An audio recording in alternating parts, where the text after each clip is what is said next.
আইসা পড়ছি বন্ধু। আসলে দুঃখের কথা শেয়ার করা লাগে না, তারপরেও একটা দুঃখের কথা বলি।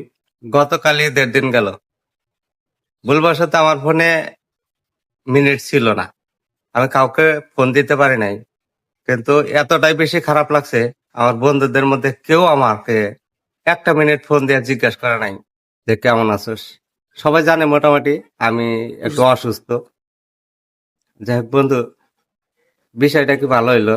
না, মোটেও ভালো হয় নাই। তো উচিত ছিল আমাদের। তো আমি একটু সমস্যায় ছিলাম, তুমিও জানো যে আমার ঈদের আগের দিন থেকেই শারীরিক একটু অসুস্থ ছিলাম। তোমার এখানেও ঈদের আগের দিনে রাত 9টার সময়, না 11টা পর্যন্ত তোমার এখানে আমি ছিলাম। যাই হোক, সরি, এটা আমার তরফ থেকে, সবার বন্ধুদের মানে তরফ থেকে তোমার জন্য, তোমার কাছে আমি সরি। এরপরে আর এক ধরনের ভুল আর ইনশাল্লাহ হবে না। যাই হোক, অনেক খারাপ লাগছে। আর সবার জন্য দোয়া ও শুভকামনা রইল। সবাই হয়তো যার যার কাজে ব্যস্ত ছিল, আসলে কিছু বলার নেই।